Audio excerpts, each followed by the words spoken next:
But from a performer standpoint, what was it like working with Chris?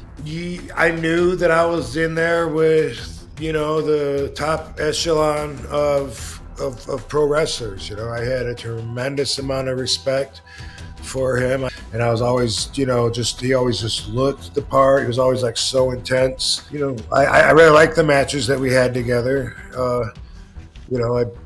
I think we both brought a lot of good out of each other, but he was intense.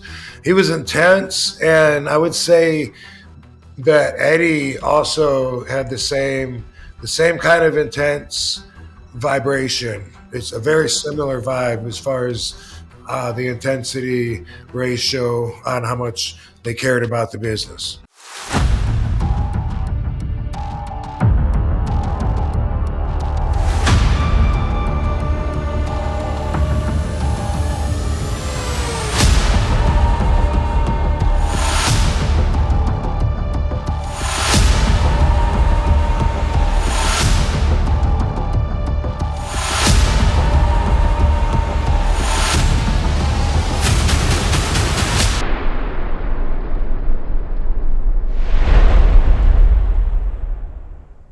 Ladies and gentlemen, welcome back to Crime and Entertainment.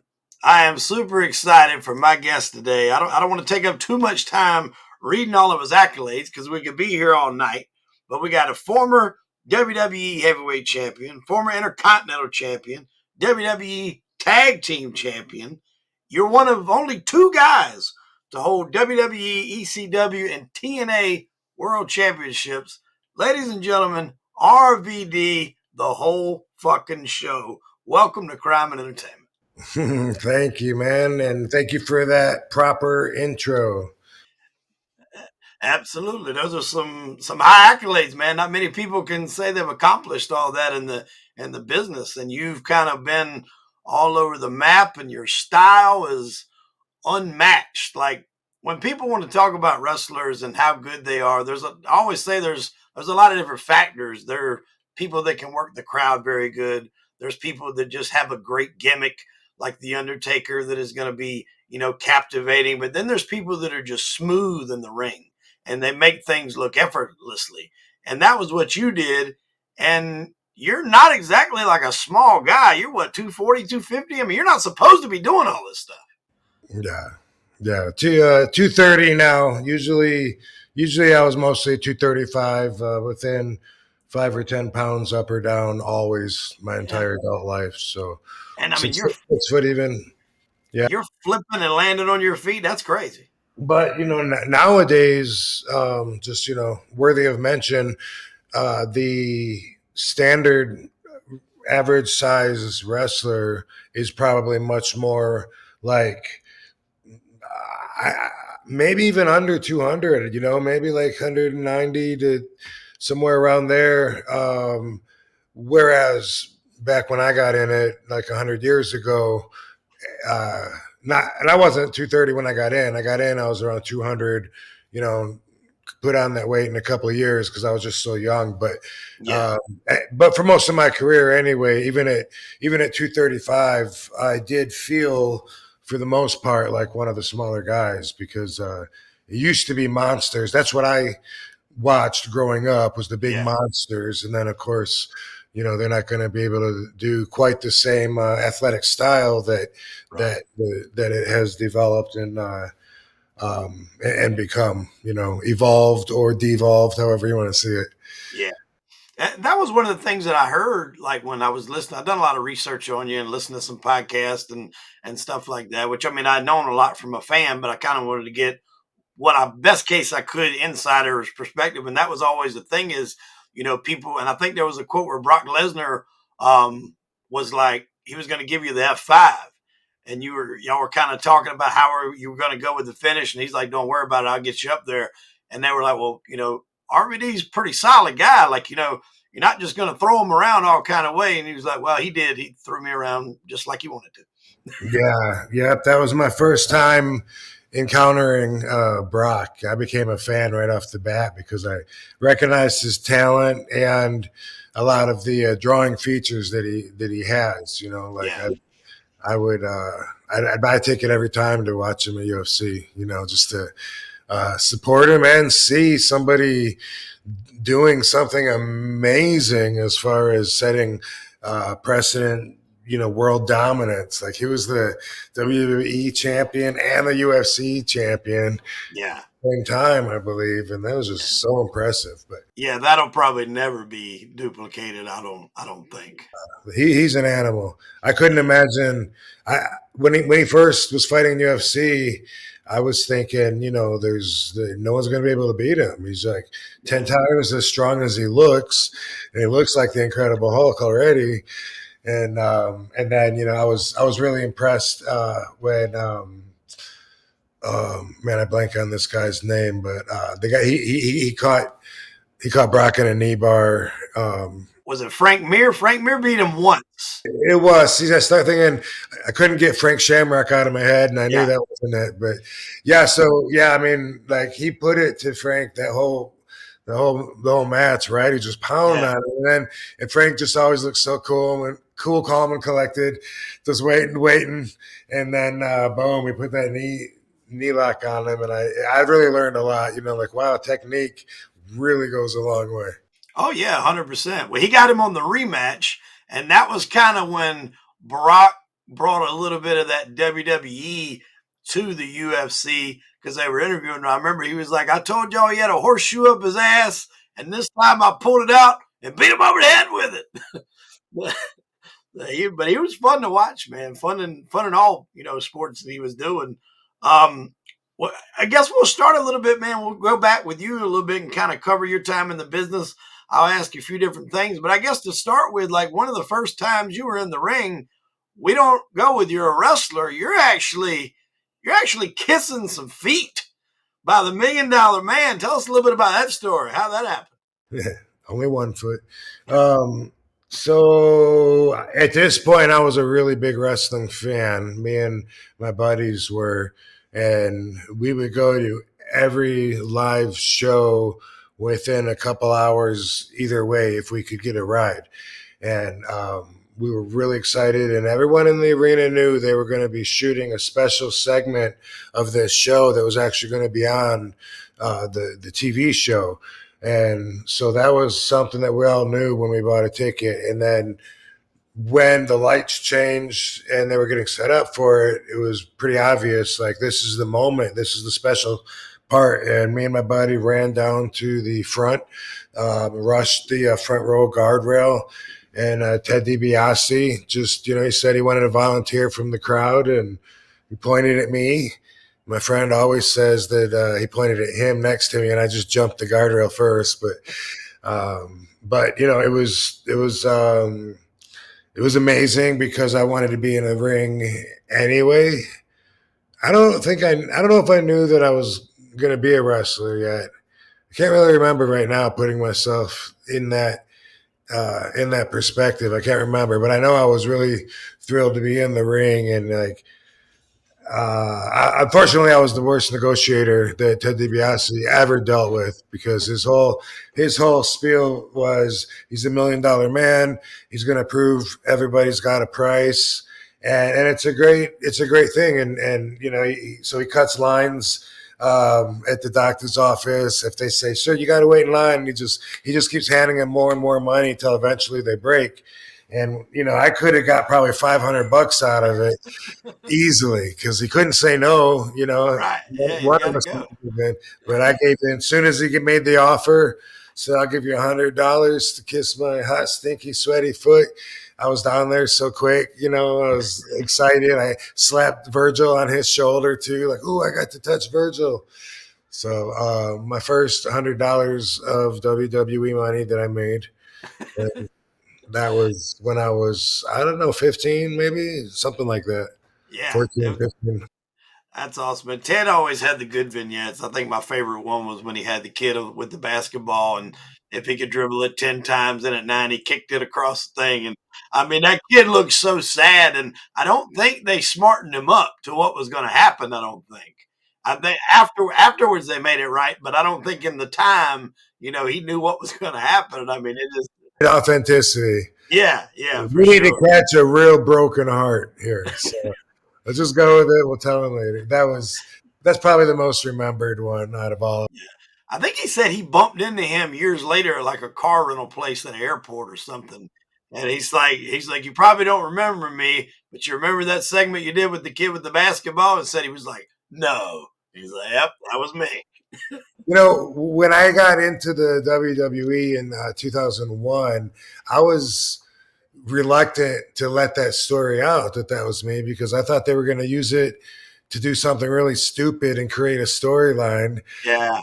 Like that's the passion. That's what made me want to be a pro wrestler. Is he humiliated me as a kid, and you know I focused my life on getting revenge, and I really didn't want that because I'd already been wrestling a long time, and I didn't want my past to mean nothing and get erased, which was common for them to do when they would bring new guys in. Oh, yeah.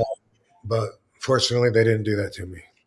Well, when you kind of first got into the business, you trained with the original Sheik. The original Sheik broke me in December of 2009. No, I'm sorry, of 19. Let me go back a few decades, but of it was 1989.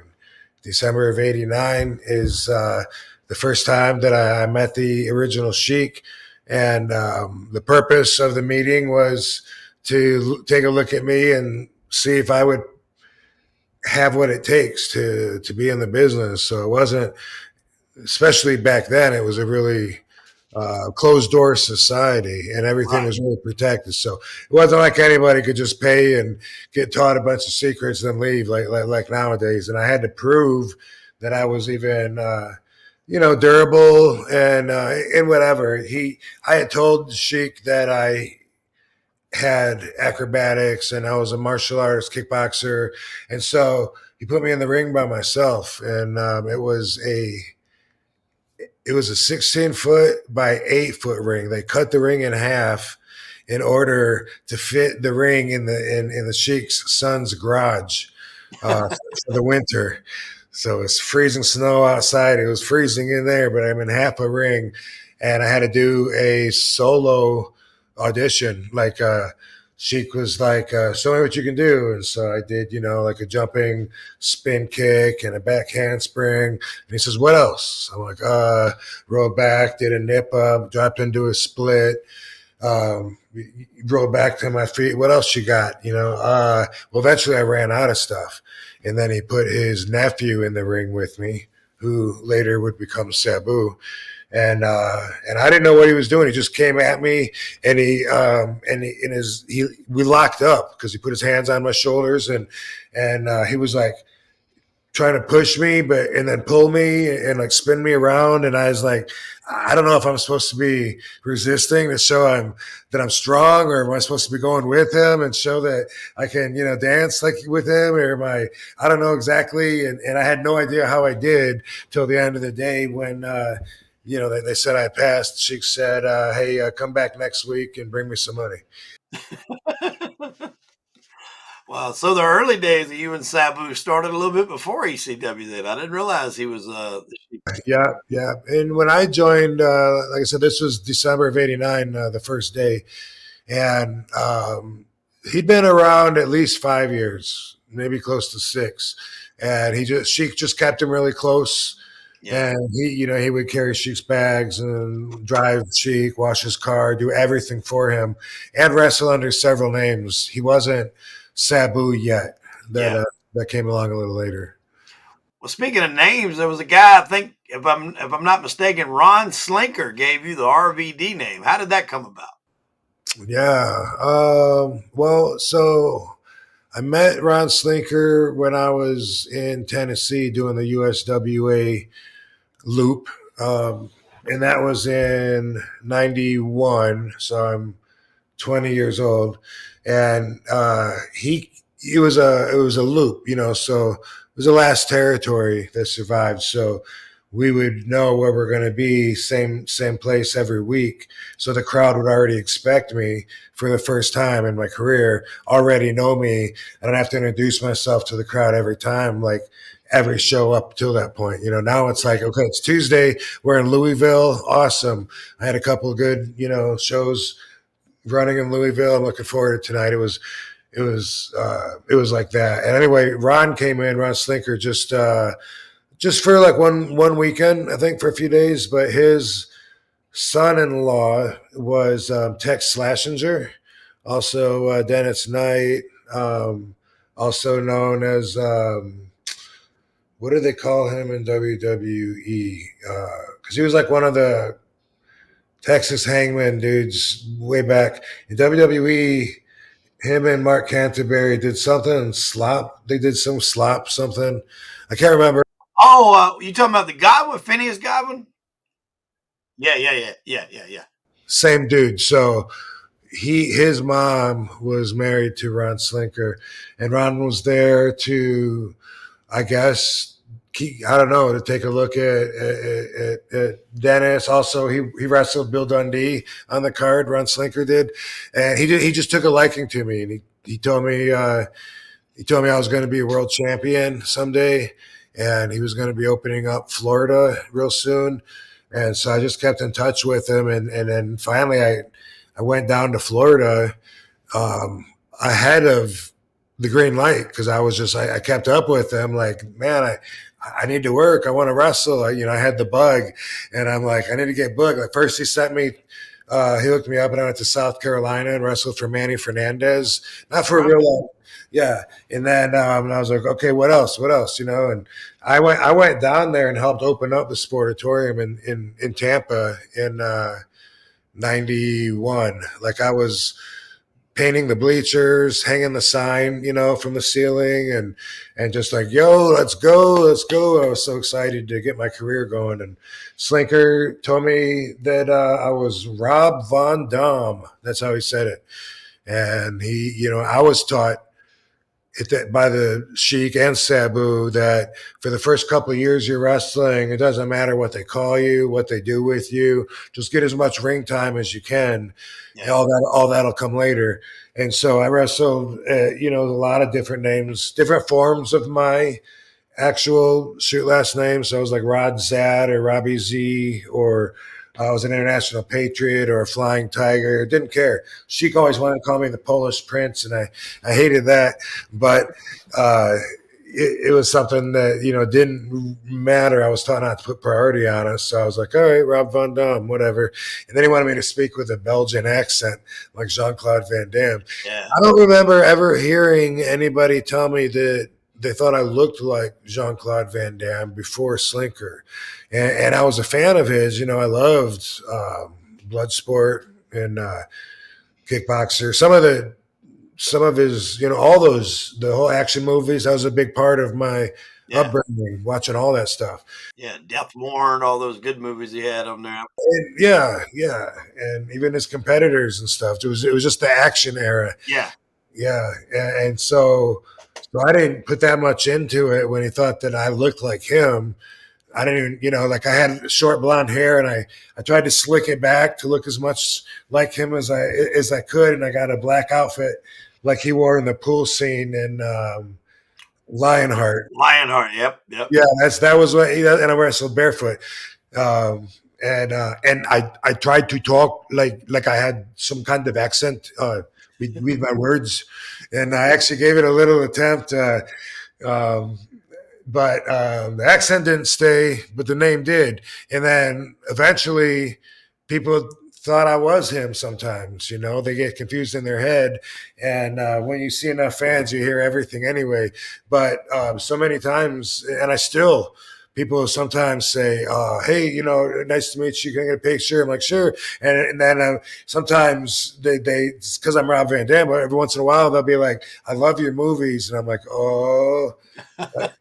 Now, I have done a lot of movies, but if someone says they love my movies, then, I don't know how genuine they're being. I don't love my movies. but then sometimes, you think I'm I'm the other guy. I'm Rob Van Dam, the wrestler. Oh. You got a Hard Target look when he had longer hair in that movie, Hard Target.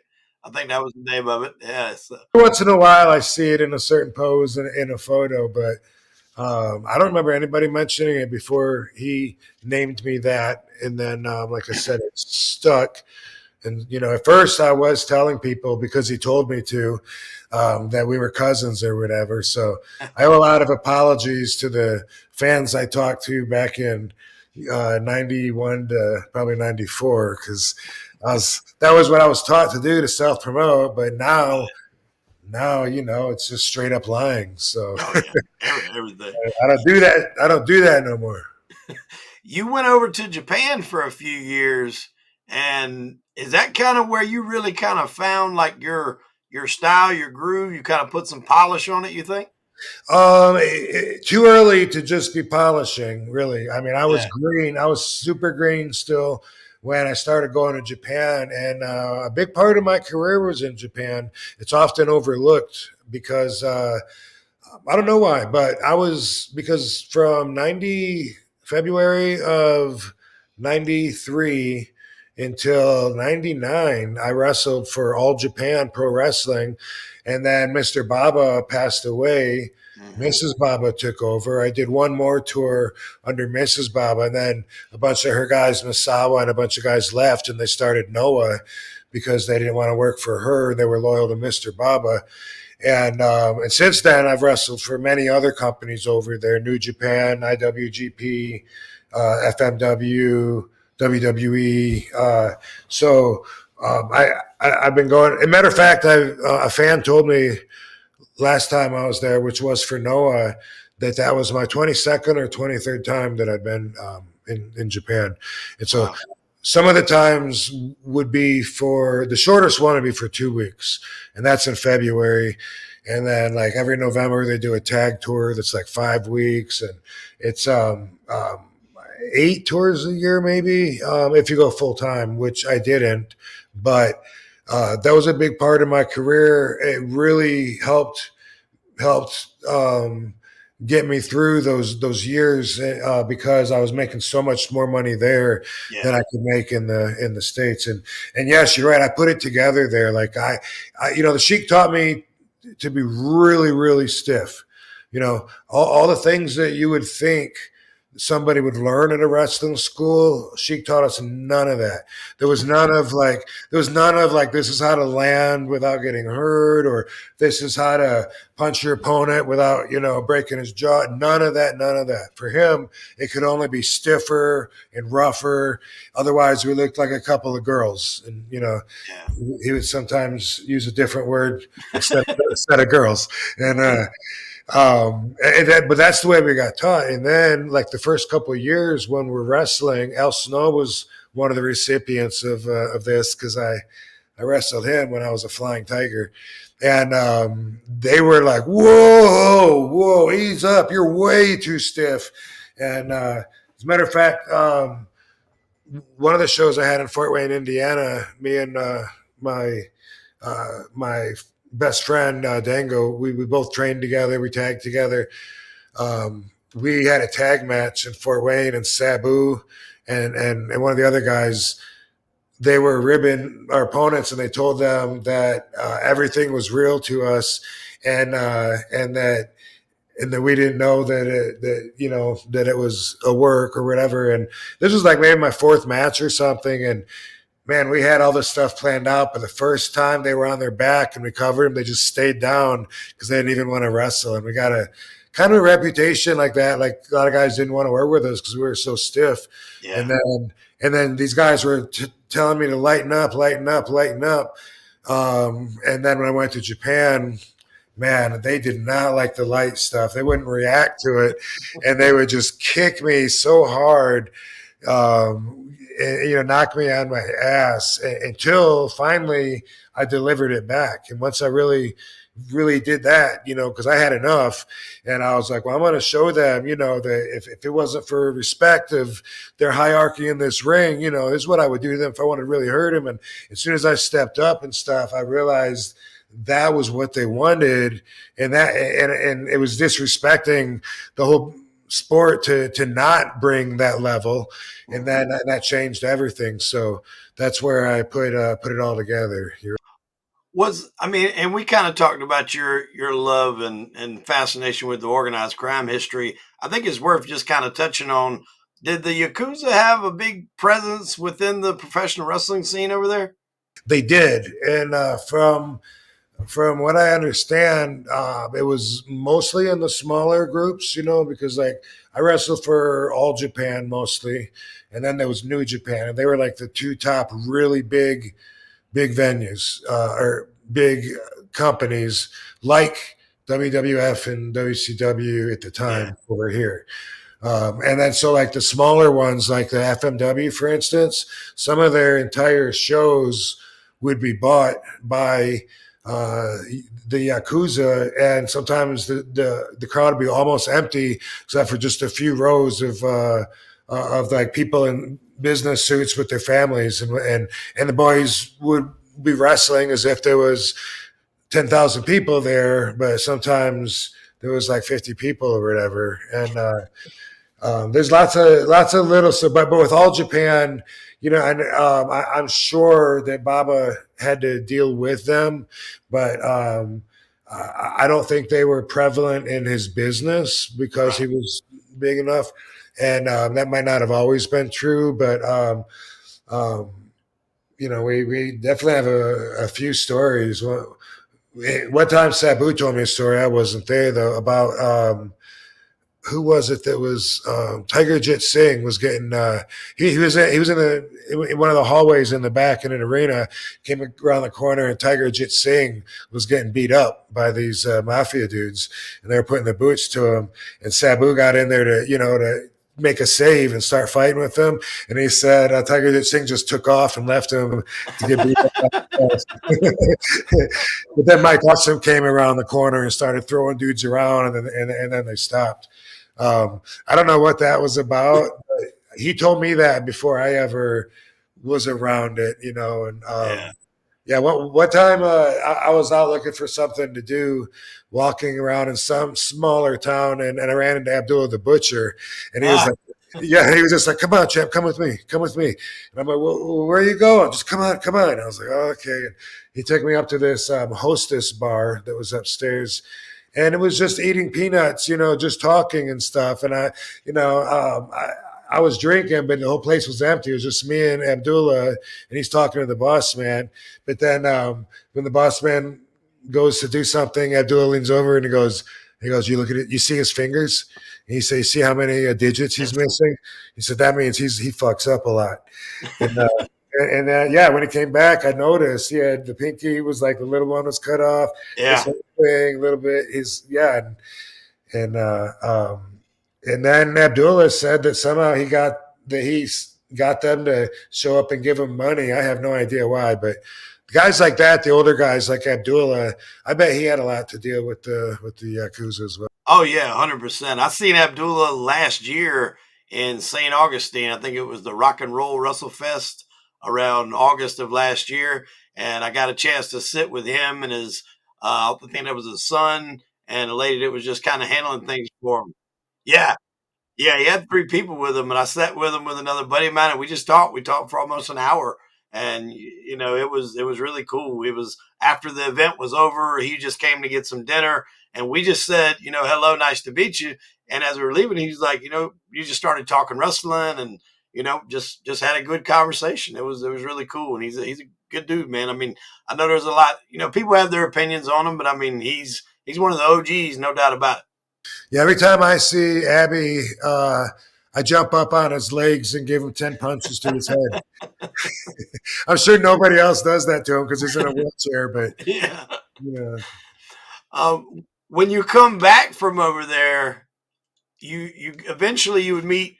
How did you get in ECW? Did you meet Paul first? How did that your introduction to ECW happen? Who was already there? See, Okay, so that's how that happened. I was wrestling all for right, All Japan, so I was making so much money for All Japan that when I was in the United States, I could just really pick and choose. yeah, And Sabu kept saying, "Man, I've been talking to Paul about you. He's supposed to call you. He didn't call you. He was supposed to call you last week." And I was like, "Whatever." And he kept, "Did he call you yet? What? He didn't call you?" And then the very first time that Paul did call, and we talked about me coming up to Philadelphia, I didn't like what he had to say, and I was just like, "No, thank you. I'll pass." So then Sabu was like, "He what? He wanted you to do what?" for how much? And then he got Paul to call me back, and this time it was a little different. And then I finally went up there, and then I didn't realize how much I got over instantly with the crowd. But my first match was with Axel Rotten, but then when I wrestled the next arena show, I wrestled Sabu, and after we had a match, it was a good match. So we always, we, as Sabu would put it, we cheated because we've wrestled each other for 10 years by that point. So that's, usually it helps a little bit. But when I went through the dressing room, the ECW boys, they were all back there behind the curtain, and they all clapped, like when I walked through. And I didn't really know how to take it. It was just so weird. I'd never seen that before. And I waited for Sabu, and then Sabu came through, and I told him, I said, dude, when I came through, like they were all like clapping, like as I walked through, and he goes, oh, he goes, yeah, they're a bunch of marks. And he goes, and he goes, you and I are used to having great matches like that, but they never see anything like that here. So for them, this was like really special. And I was like, yeah. Okay. But you guys, there were some good performers in ECW, don't get me wrong, but it was definitely, just the name, Extreme Championship Wrestling. They made their money on the extreme stuff. That's how they kind of made their bones in the business. But you could tell y'all's matches stood out. It had more of the wrestling. It still had the extreme stuff, but it mixed and meshed the two very well. And even at that age, like I would say to myself, like, that guy's good. Like, that guy's very good. And I don't know what age I was at the time when I first seen ECW. I don't even think I could watch the regular shows. I could only get the pay-per-views because I'm sure the statute of limitations has expired, but I had the black box that people had back in the day, so I didn't have to pay for that. And the ECW pay-per-views would come on once a month, and I would see them, and I'm just like, this shit is so much better than WWE, just what y'all were doing. It was crazy, and I was hooked every pay-per-view. I loved it to death. Yeah, me too. And all of us that were part of that original foundation, like it never left our heart, Yeah. So the most fun I've had out of my whole career, but part of that fun was one, being hungry, and two, still building your name, and knowing every night that I just hit it out of the park was not only helping me but also building the company up. And we're getting accolades along the way. We got a magazine now we got action figures, we got a video game, we did pay-per-views. Like, well, we're doing it.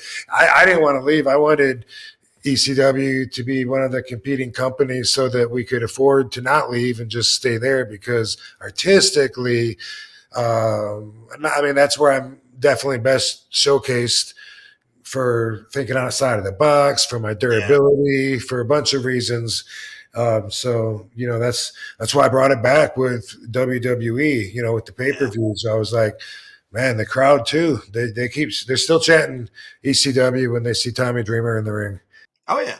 It's just one of the things that just goes together. When you see it, that's where your mind goes. And those pay-per-views and everything was so legendary. And then you had, the Dudley Boys would come in. They had their impact on it. Joel Gertner, I used to love the Joel Gertner skits when he would come out and grab the mic. I remember I seen him at WrestleCade that they have in North Carolina every year right after Thanksgiving. And yes, it is. And are you going to be there?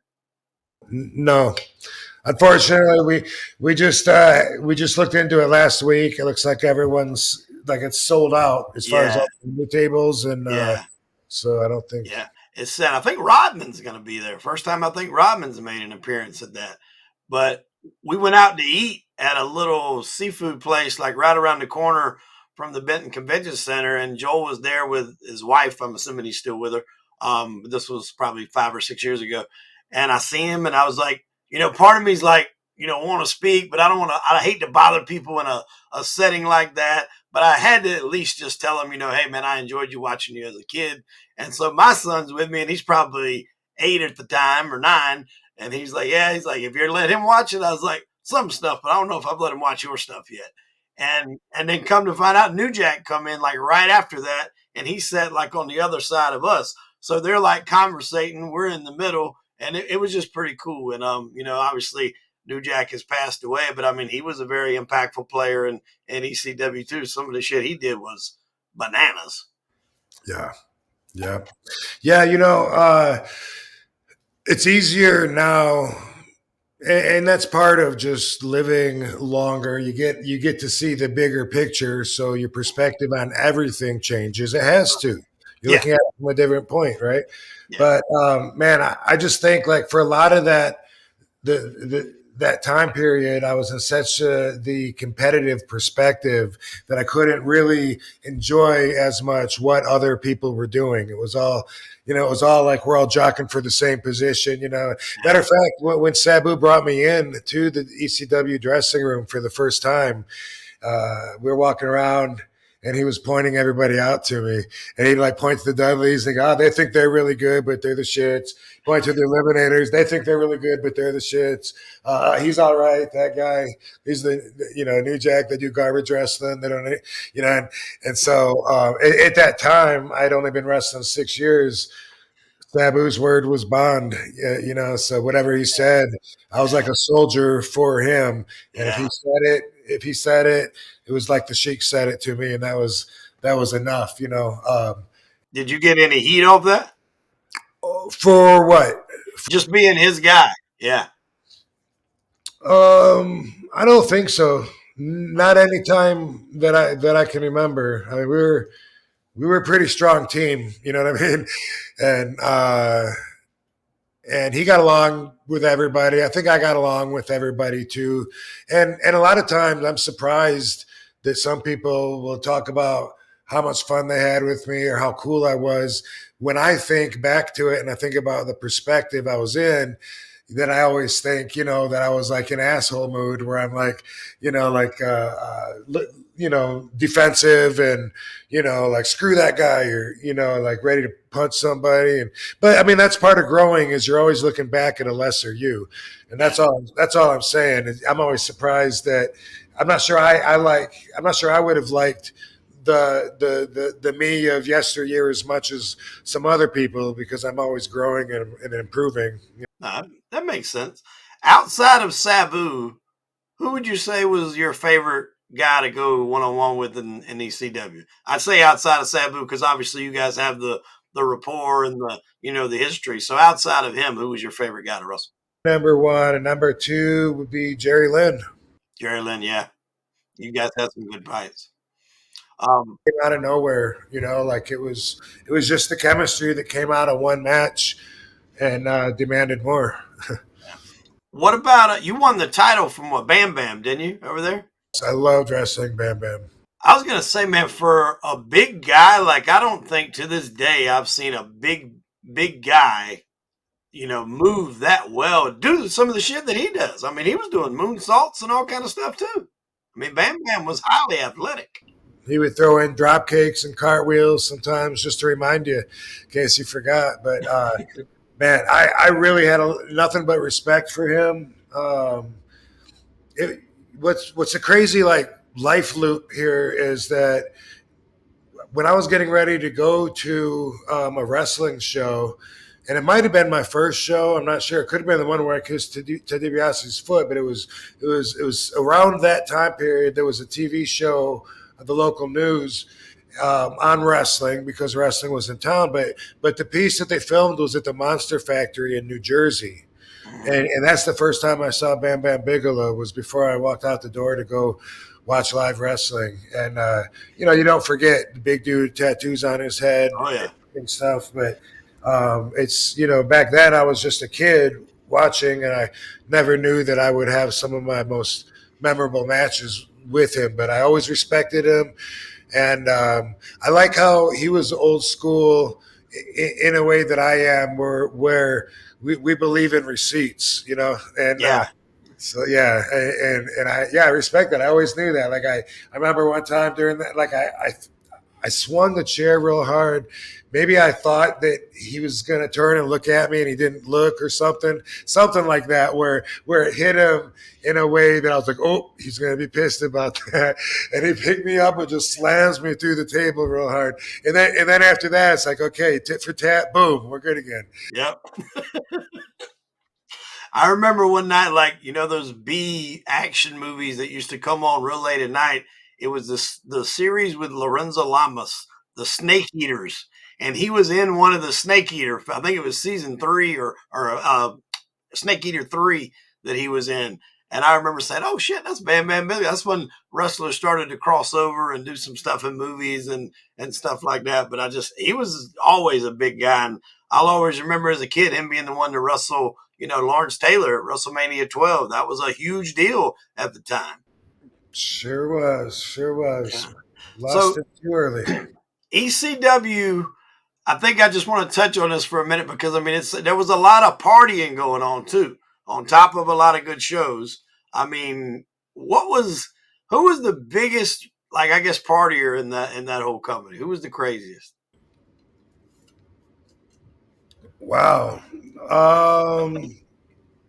I guess I would have to say Sandman because he didn't wait till after the show. He partied all the way through it, through his match, everything. And so I remember we would sometimes, like, me and Sabu and Louis Spicoli, for a while we were really into the muscle relaxers, and we would be like jealous of whoever's going to be done working early enough in the night to take him. You know what I mean? Like, I'd be like, I'm on third match. I'm going to be all fucked up by the time you even make it up to the ring. We were stupid like that. And Louis ended up dying, of course. Then it wasn't so cool anymore. Right.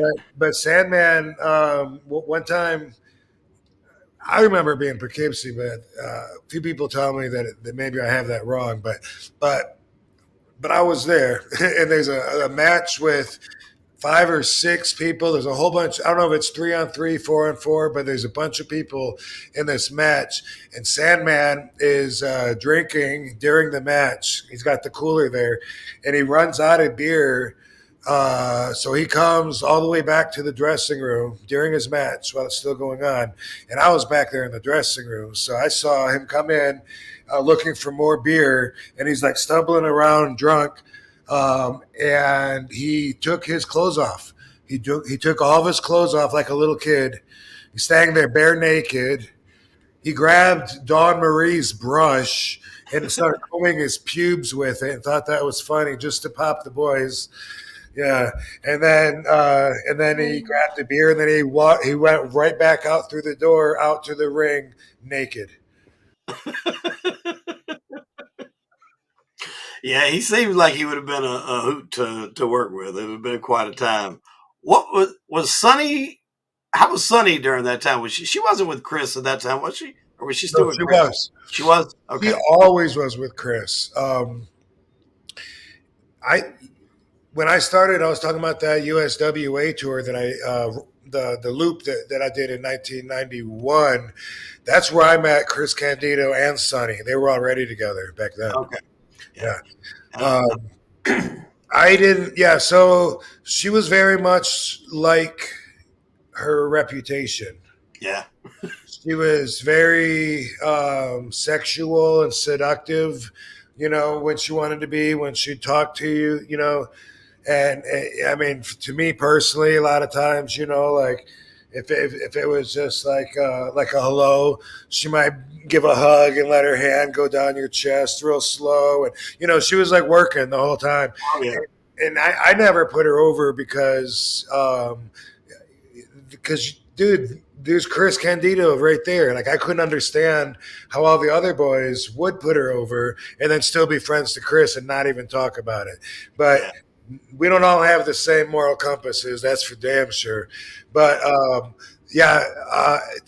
actually would go so far as to say that my relationship with Candido was a little awkward from my perspective, and I think that it was because I didn't put Sonny over. Like I didn't, I was married at the time. Yeah. My evil ex was a horrible person, but I still was me. And Yeah. so I just shunned that off. And I remember one time we did a promo, a vignette where we pass each other. Chris and Tammy are coming into the building carrying their bag, the rolling bag, and I'm on my way out. And as we pass each other, they wanted me to, smack Tammy's ass. And then it starts a fight with me and Chris, right? And like we went through it, bam, we did it. And then we're like, what? So what happened? What happened? And she goes, I couldn't even feel it. Like he was, like if you're gonna grab me, I mean, grab me so I can. And I was like, oh, okay, I got you.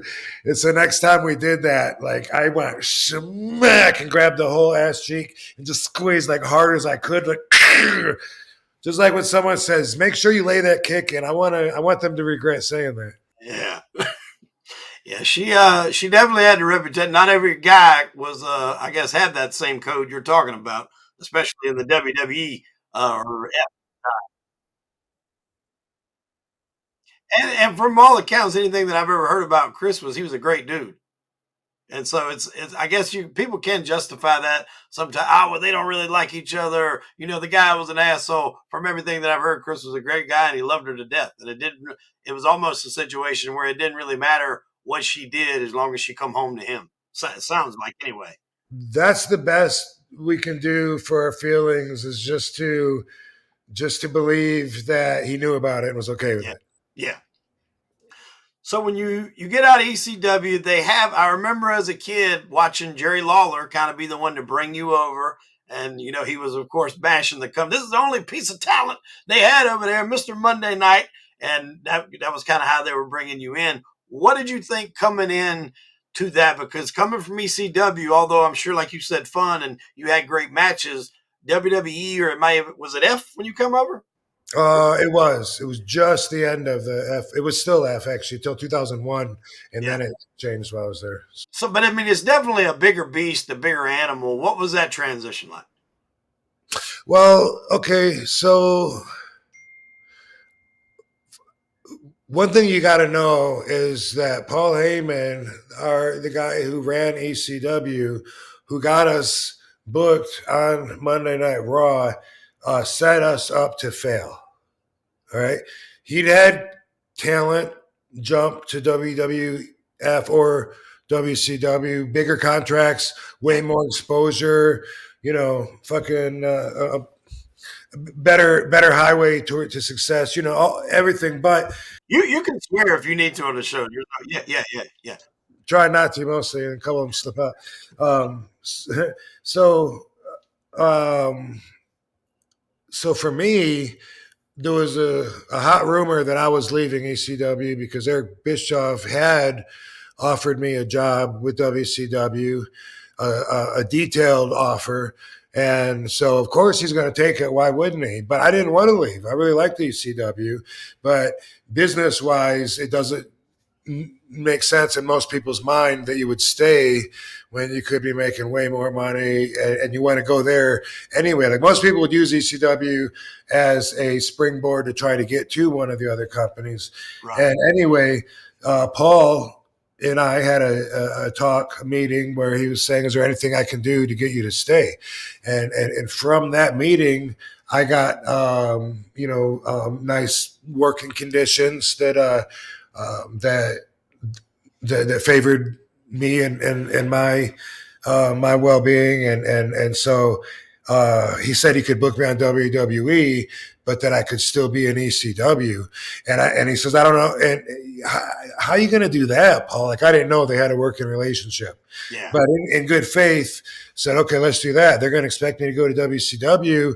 Boom, I'm on the other show. Everyone's going to be talking about me. That's awesome. Let's do it. Paul says, I don't know how long it's going to last, though. First off, he's always told us WWF hates ECW because we're right in their backyard. And they don't like any competition anyway. And also Paul saying, while you're there, watch each other's backs. Don't leave your bags unattended. Someone's going to steal your bags or whatever. Anytime something doesn't smell right, just say the word and boom, we'll leave. This could last, one day, maybe last several weeks. I don't know. Let's just keep on your toes, keep an eye out. And so that's what Paul told us all leading up to and through the whole experience there, where the ECW was invading WWE. And so for me, I what I cared about, I had just signed to say I'm staying with ECW now. I wanted ECW to get the spotlight, for being on WWE's platform, center stage, and be able to bring some of that back to ECW to help us, because we certainly, could use some more exposure. And so that's all that I cared about. So as soon as I started straying away from that, they had me tagging with Jerry Lawler against the Headbangers. And I'm like, what's that got to do with ECW though? How's that going to tie in? What I didn't know was that Paul had actually sold me, per se, quote, to Vince behind my back without me even knowing it. And I had no idea. So all of my actions affected, I'm a ECW soldier doing everything for them. And, fuck WWE. And so he put me in that position. I had no idea until one time, I said, Paul, they want me to do a match with Jesse James, and they want him to go over. And he said, you want to leave? Let's leave. We'll go. I go, I'm just saying, like, how's that going to help us? Or what does that do for us? And he goes, say the word. He goes, you want us to go? We'll go right now. We'll pack up. You want to leave? And I'm like, I'm asking for some support here. Like, there was a lot of pressure on, but I made the call. I said, fuck it. Let's go. Oh, but I met with Vince. And this was the first time I had met with him. And I'd already been on there, I don't know, 4 or 5, 6 weeks. And then when I finally met with Vince, that's when I found out he thought I was there to stay. Well, I never would have put you on my television program if I didn't think you were going to stay here long term.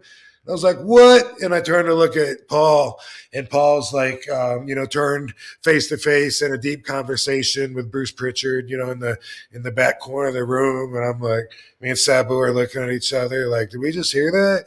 Like, we're here to get exposure for ECW, right?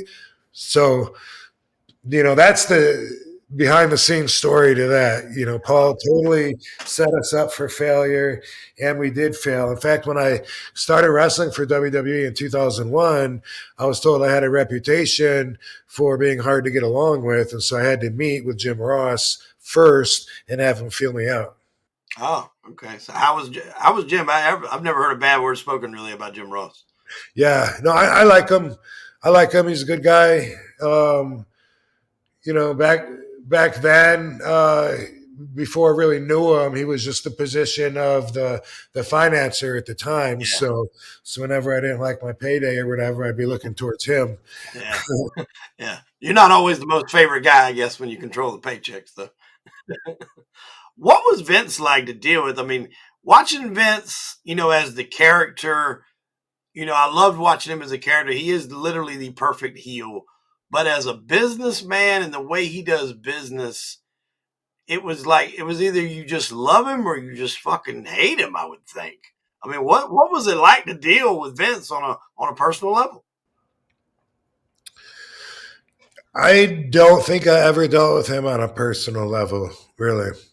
Do you think that hurts your career in any way? Yeah. Yeah. Yeah, I've been told by some pretty important people, by Bruce Pritchard, by Shano, by Stephanie. There was one point where Bruce Pritchard came to me at a show and he said, hey, John Cena's going to be leaving in October to do this movie, The Marine or something, Yeah. I said, oh, good. That's awesome. Good for him. And Bruce said, well, I'm just telling you because this would be like a really good time for you, to maybe fill that position, And I'm like, awesome. It sounds good. And then he's like, well, I'm saying, if you should, if you really, really want this. It's time to prove it. And I was offended. I probably, I don't know if I took it wrong or not. I still don't really know. Kind of like it's questioning your work as opposed to anything else. Exactly. Are you not watching me bust my ass every night? Are you not listening to the crowd chanting RVD? Do you not see all the signs that say I paid to see Rob Van Dam? Like, what are you telling me to do? Work harder? You want me to? I was offended by it, but seeing the bigger picture after Shano talked to me and Stephanie talked to me, I understand now what they were talking about was building that personal relationship with Vince, and I never had it. And Stephanie even said that's what Eddie was doing. She said that Eddie told him, I'm gonna prove to you, I'm gonna be your champion again. And she said my dad needs to know that he can trust in you, to put everything into you. And what did I do? As soon as I got the championship, I fucked up.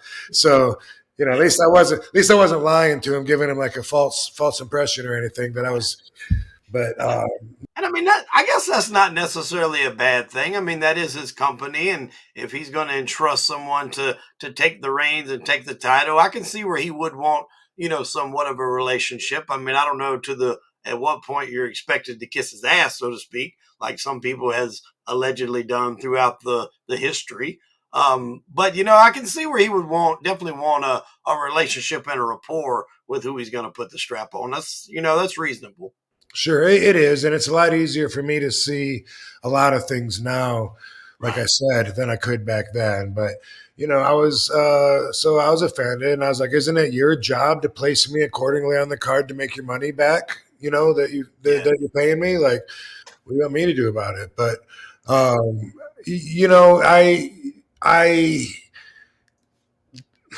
I feel like trying to be personal with Vince was almost like forceful because he always treated me with nothing but respect. So I got nothing. I could never say, anything bad about how he treated me. But, he would go out of his way to make sure that I knew he had time for me. If we were in passing in the hallway, seeing each other for the first time of the day, he would stop. Hey, Rob, how's it going? I'm like, hey, Vince, how's it going today? And then it's just awkwardness. Then he stopped, and we're looking at each other. This is the moment. Here's what we're going to bond. So, beautiful day, huh? It was always like that. Yeah. A couple of the key guys that you wrestled, I wanted to touch on. And one, he's always a controversial guy. And I always say you have to separate the performer from the person because of the things that he did. But Chris Benoit, I mean, performer as a wrestler, strictly as a wrestler and performer, he was one of the better ones to ever do it. I mean, you couldn't ask for a better performer in the ring. Outside of that, I got a totally different opinion, as I'm sure a lot of people do. But from a performer standpoint, what was it like working with Chris? I knew that I was in there with the top echelon of pro wrestlers. I had a tremendous amount of respect for him. I used to watch Chris Benoit. What was he? The Pegasus Kid. Yeah. When I would be in Japan for All Japan, he would be there for New Japan, and I was always, he always just looked the part. He was always like so intense, and I really liked the matches that we had together. I think we both brought a lot of good out of each other, but he was intense. He was intense, and I would say that Eddie also had the same kind of intense vibration. It's a very similar vibe as far as the intensity ratio on how much they cared about the business. Was there ever any idea that he would have been capable of doing what he ultimately wound up doing? Not that I saw. There's not that I can go back and see either. Yeah. I'd say he was intense. But, as far as, I don't know why there's so much pushback still with CTE, what I've learned about CTE, which is more than a lot of wrestlers have learned, because I actually got I've had hundreds of concussions, that's self-diagnosed. I've had I think maybe 3 that were diagnosed, um, but what I learned, in 2016, I got one that gave me double vision that lasted. All the other ones, they would go away like in a few seconds. And symptoms would always be different, from sound going out. A lot of times everything's in slow motion.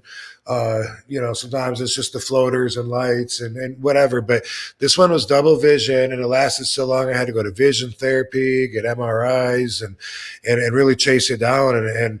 And the study, and I learned a lot. I learned the study's so new that they didn't have a lot of info for me as far as how long it's going to take or this or that. But CTE is a degenerative disease, and a lot of my peers just think they have it because they have some kind of a symptom from concussions. Long-term concussion syndrome. Not the same thing as CTE. It's very much like saying that being forgetful is the same thing as having Alzheimer's. Right. It's a really good comparison because when you get CTE, you get worse and worse, until your brain isn't working anymore. And with the limited evidence that they do have and the stories that they have, after they saw Chris Benoit's brain and they said that his brain was damaged with the tau proteins enough to resemble that of a 74-year-old man, maybe. I think that should provide an explanation for a lot more people than it does. Yeah. And they seem to not want to take that. There always got to be something different. And I remember watching the matches that he had in WCW with Kevin Sullivan, which, probably had some real heat to it considering the whole backstory to that. I mean, Kevin Sullivan essentially wrote a storyline that cost him his wife, which the storyline was that Chris was going to take his wife. And it wound up kind of playing out in real life. And these guys had brawls in WCW, which they weren't doing matches like that back in those days. Not at that level, not how they were doing it. And now it makes a little bit more sense. And some of that shit was probably real. Yep. And that's always the best stuff. That's a blend, Yeah.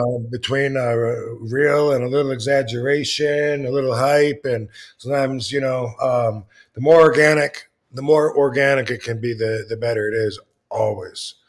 Yeah. So, a lot of people want to completely discount the CTE and say, yeah, but if he had it, then how come he did this or how come he did that?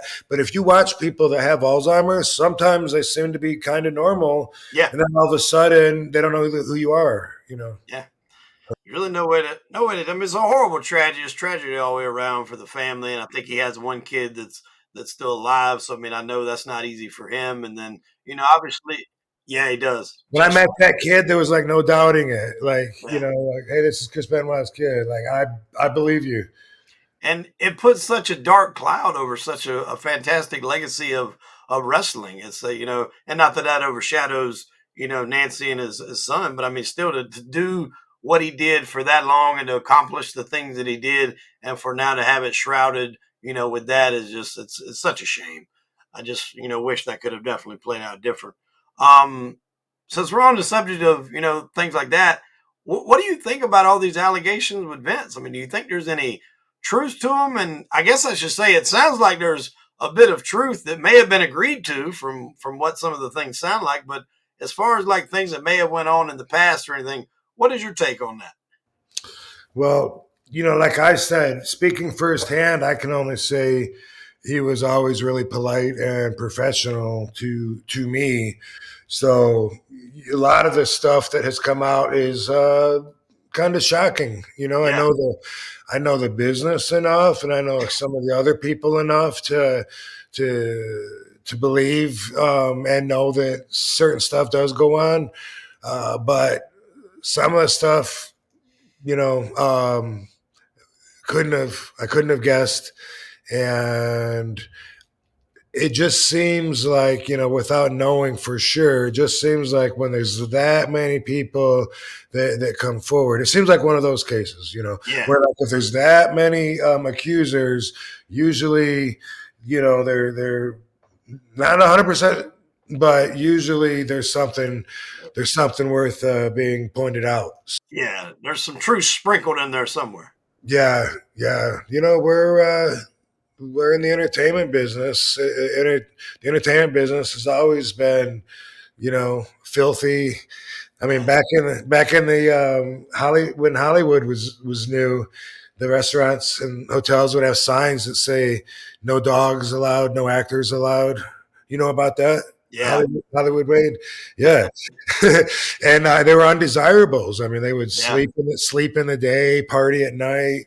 They'd have sex with each other. They do drugs. They were just undesirable people, and so all the crazy stories that I've heard of all the entertainers throughout the year. I mean, it's a loose, moral bunch of people to get involved with, prospectively. yeah.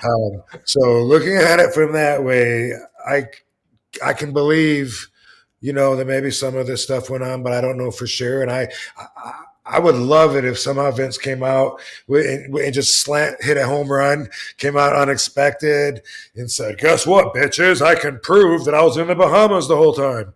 You know? Well, I don't know if McDivitt's still his lawyer. That would be the guy that I would want to go to because he's got him out of a lot of fucking jams throughout the years. Jerry's definitely the right guy to have. If that's who's representing him in this, I'm not really sure. I hadn't looked into it. When they decided to put the belt on you, I mean, that's a huge deal. Did they give you, like, did you, I know a lot of things, you have a structure plan throughout months or the course of the year. How early did you know that they were going to put the strap on you? Because you won Money in the Bank first, then you were able to cash that in and win the championship, right? Is that how that went? Oh, yes, that's how it went. And I don't know when plans came together, but I can tell you for sure that I didn't know for sure what was going to happen until it actually happened. Mm-hmm. I wouldn't allow myself to believe it. So, like, even during the match with John Cena, which was incredible, the crowd reaction, oh, so great. The whole show and the ECW pay per view before, both great. But for me, I'm still, boom, John Cena's down. Uh, I guess Edge put him through a table or whatever, and he's there. And I grab the top rope. I still, in my mind, am thinking, okay, here's where I go to jump to the top, and then I slip and roll down and break my neck on the floor, right? And so I'm telling myself the whole time, I'm like, I jump up there. Whew, yes, I made it. Put my foot on here. Yes, I made it. Okay, all I gotta do is jump and hit him, and like until I actually boom bounced off of him, it didn't. It wasn't. I would let myself know for sure that it was going to happen. I'm too skeptical.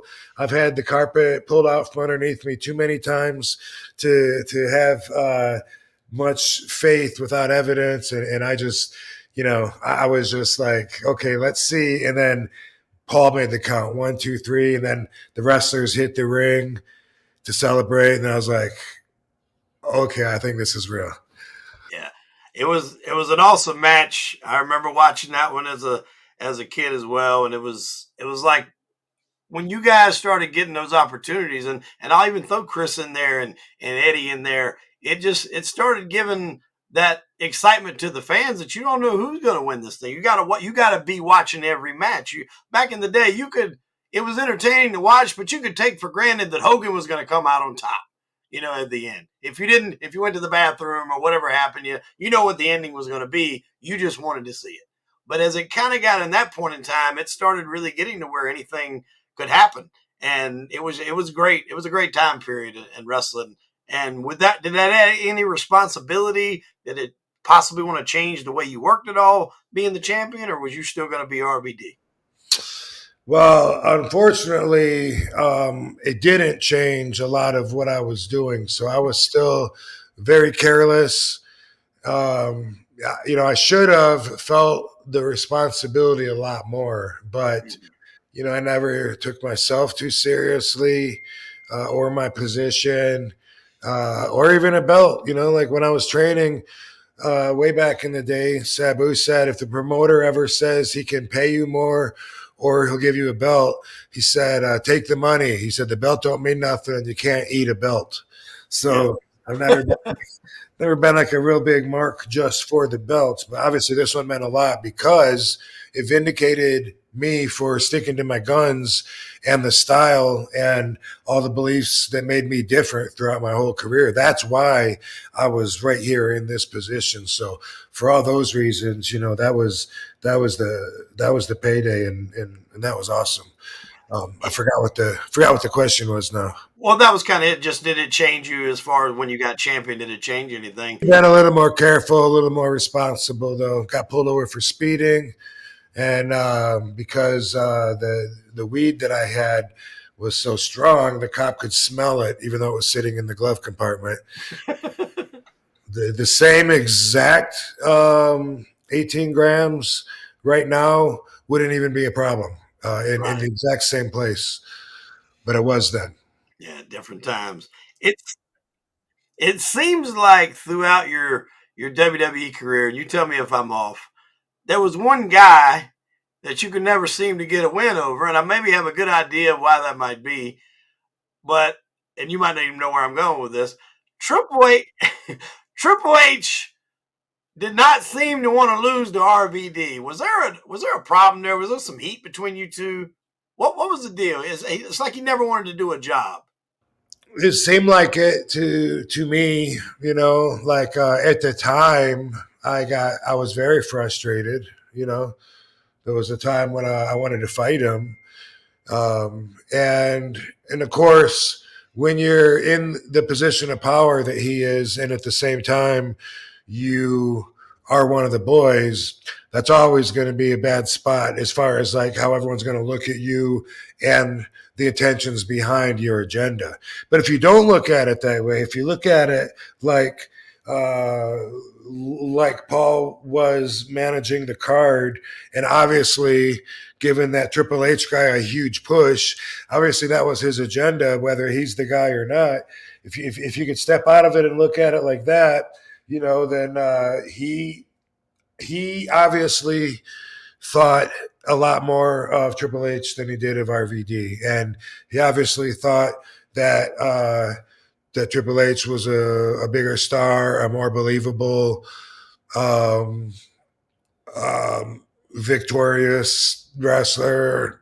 I don't know, but it did seem like I wrestled him a lot, and I don't remember being on top too many times. So so yeah, but and I would hear though that in the office meetings that he would be the guy to shut me down. When someone talks about hey, that'd be great for RVD. Do have him and Edge do this, boom boom boom. I would hear that he would be like, no, not RVD. And the way I look at it now though, maybe he thought that I was gonna screw up, and maybe I wasn't gonna be the guy because I wasn't responsible enough, and I'd do something stupid like getting pulled over for speeding and having marijuana. And if that's what he thought of me, then what am I going to say now? He wasn't wrong. Yeah, no, it makes sense.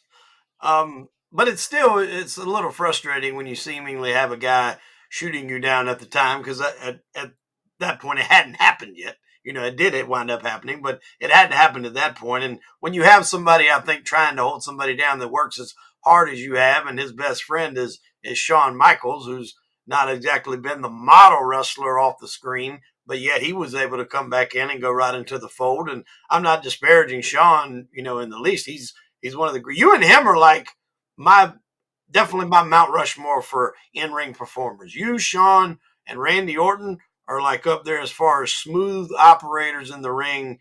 There's not a lot of people that can do it better, and can cut promos, and you got the whole package together. But for him to be able to be that forgiving and accepting to Shawn and not someone else, it really kind of just, I don't know, it doesn't make a whole lot of sense. And Shawn got a lot of chances. And that's where it becomes political. But, if you look anywhere else in the world, like if your family has a business, You're not going to want outsiders in there that disrespect you getting advancements within the company and having authority and shit. You'd be like, get rid of those guys, right? Yeah. I mean, if you're part of the family. So if you look at it like that, it's like, yeah. What did you think of Shawn? Kind of the same thing. Like now with the bigger picture and stuff, I think he's awesome. Sometimes back then, I felt a little competitive, and I felt underappreciated. I remember when I had a match with Shawn, and everybody kept coming up to me saying, "Are you excited about this match?" And Stephanie said, "Are you?" I remember being at Madison Square Garden. She was like, Are you excited? Like, do you get excited about matches? I don't know you that well. Do you do that? Is this, and is this like a fantasy match?" And everyone was saying that to me all day. And it was just annoying the piss out of me because at the time I was already in a frustrated state of mind from trying to adapt and deal with the politics. And then on top of this and feeling underappreciated, I felt like this is what my ego was telling me. Like, dude, I've been here for, 2 years, however long it's been. I'm busting ass. I get like some of the loudest pops every night. I've been jamming, haven't had a bad match in the last 2,000 matches. And then here's this guy who is his back going to be strong enough for him to even have a match? Nobody knows. He's been out for a long time. He's making a return. If this match isn't great, that's not going to be on me. That's going to be on him. That's what my ego was telling me.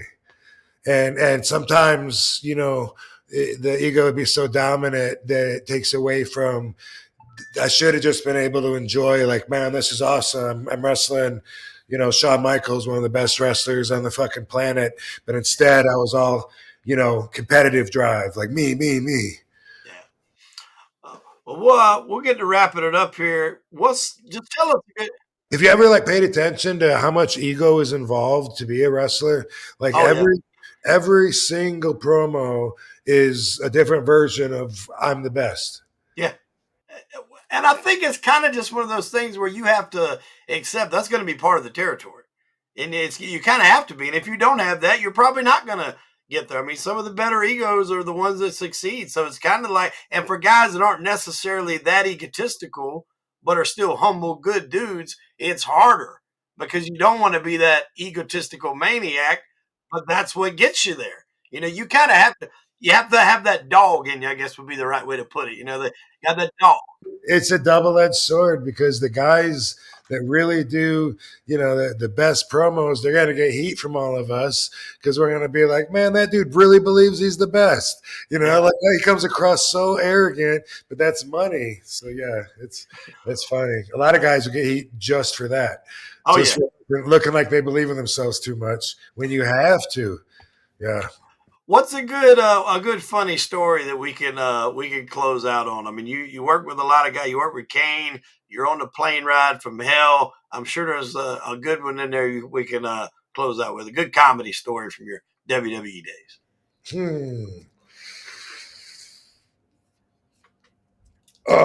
Name somebody. Shit. Kane, because he seems like he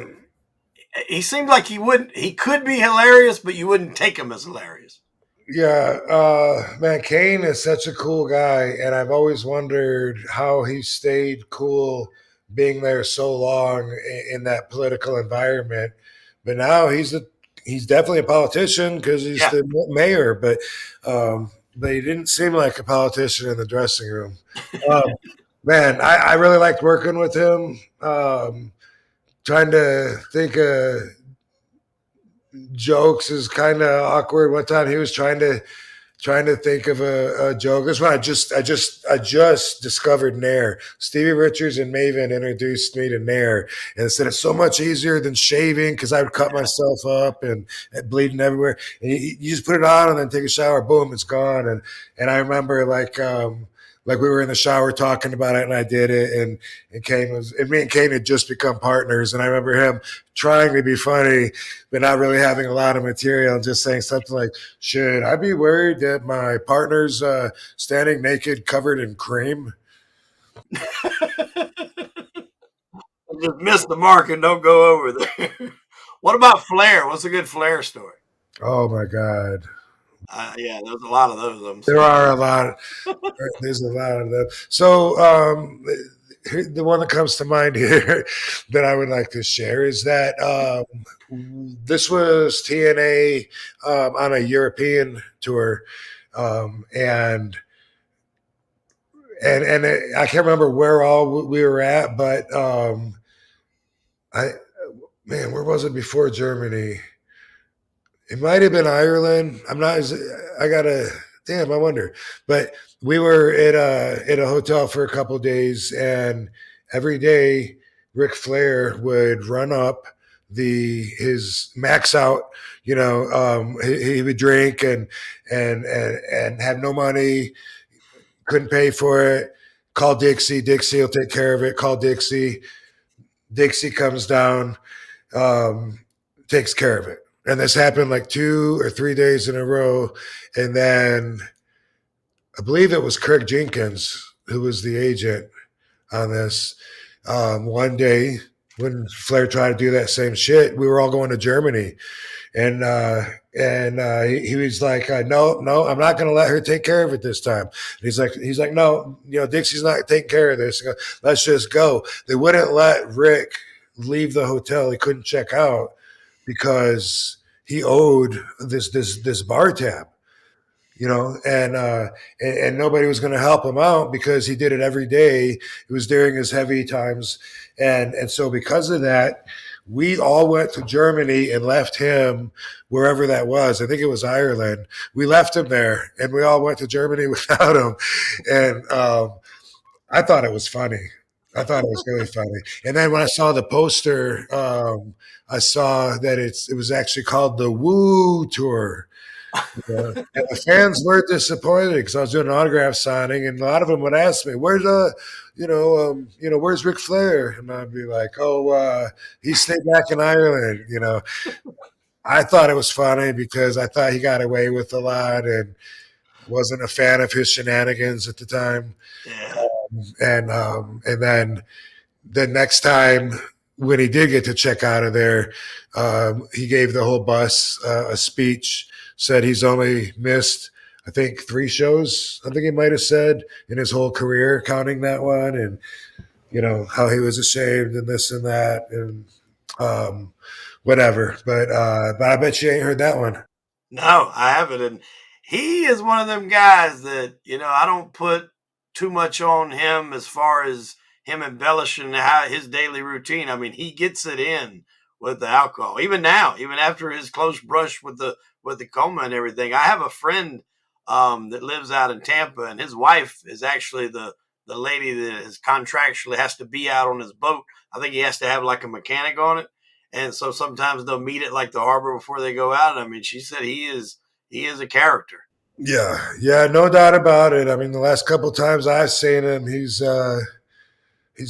pretty fired up, and when he's drinking, he seems to hold a little regret over our what you just mentioned, that Vice show. Yeah. Depending on what day I catch him, he has different feelings about that. So, if he don't watch his mouth, he's about to get smacked, is what I'm saying.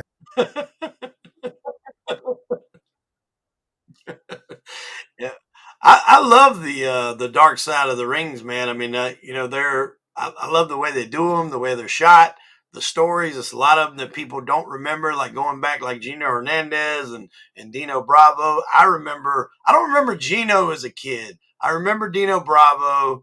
I remember Bruiser Brody. Obviously the Dynamite Kid. But I mean, getting to go back and hear some backstories through all that, it's really cool. Do you like that show? Oh yeah, oh yeah. I can't think of one that hasn't knocked it out of the park. Yeah, they're all Well, great. I guess some shows are better than others. I was just thinking, like now, so now they're changing agenda a little bit, so they're not all going to be as dark. Okay. I saw it start with Tugboat, Earthquake, or Yeah. John Tenta. Yeah. yeah. So I watched that. I was like, wait, so his darkest times were that they couldn't find a gimmick that was going to stick with him. They kept changing Yeah. his name. Like that's not that bad compared to some of the shit we've seen, Yeah. except the cancer, of course, at the end. Right. But yeah, so the next season that comes out, I'm going to be in that one. I did an interview recently for it. I don't know if I can talk about it, but that is a fact, is that sometimes they're going to get some people's stories out, even if they're not the darkest of the dark. That's good.